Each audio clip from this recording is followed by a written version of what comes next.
यानंतर आणखी एक महत्त्वाची बातमी, ते दिवाळीनंतर लगेचच राज्यामध्ये निवडणुकीचं बिगुल वाजणार असल्याची माहिती आहे। येत्या 15 नोव्हेंबर दरम्यान निवडणूक होणार अशा हालचाली सुरू झाल्याचं चित्र आहे। दसऱ्याच्या काळातच निवडणूक कार्यक्रम जाहीर होणार आहे। यानंतर दिवाळीच्या सुट्या आटोपून मतदानाच्या तारखेपर्यंत परत येतील असं गृहीत धरूनच वेळापत्रक आखलं जाईल।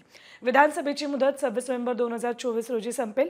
अशातच राज्याचे मुख्य निवडणूक अधिकाऱ्यांचा या संदर्भात केंद्रीय निवडणूक आयोगाशी पत्रव्यवहार सुरू आहे। त्यामुळे गणपती विसर्जनानंतर जागा वाटपाचा श्री गणेशा होणार का हे पाहणं महत्त्वाचं असेल। तर दिवाळीनंतर विधानसभेचं बिगुल वाजणार का अशी चर्चा सुरू झालेली आहे। 15 नोव्हेंबर दरम्यान निवडणूक होण्याची शक्यता सध्या वर्तवली जाते।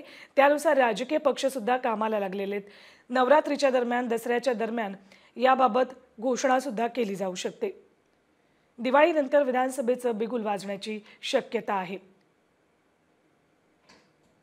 आपल्या सोबत आहे त्या मृणालिनी नानिवडेकर, सहयोगी संपादक आहेत त्या सकाळच्या। मृणालिनी ताई, स्वागत तुमचं खूप खूप। सगळ्यात आधी सांगा, विधानसभेची निवडणूक कधी होणार अशा चर्चा सतत सुरू आहे आणि आता असं वाटतंय की दिवाळीनंतर बिगुल वाजणार आहे। नोव्हेंबरच्या पहिल्या आठवड्यात दिवाळी आहे।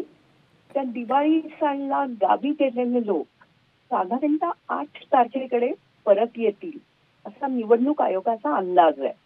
मतदानाच्या प्रक्रियेत अधिकाधिक लोकांनी सहभागी व्हावं म्हणून ज्यावेळेला मतदानाचं प्रमाण वाढेल अशा तारखा घ्यायचा एक सर्वसाधारण सूर असतो।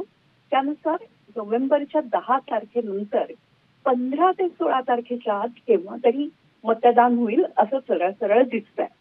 राज्याच्या निवडणुकांबाबत साधारणतः 30 दिवसांची आचारसंहिता ठेवली जाते।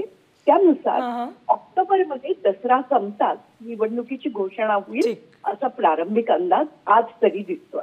ठीक, धन्यवाद मृणालिनी ताई या संपूर्ण सविस्तर माहितीसाठी। तर 15 नोव्हेंबर दरम्यान आता निवडणूक होण्याची शक्यता आहे आणि गणेश उत्सवानंतर राजकीय पक्षांचा जागा वाटपासाठीचा श्री गणेशा होण्याची चिन्ह दिसत आहे। महाराष्ट्रातील सर्व बातम्यांचे विश्वासार्ह व्यासपीठ, सकाळच्या सर्व सोशल मीडिया प्लॅटफॉर्मला लाईक, फॉलो आणि सबस्क्राईब करा।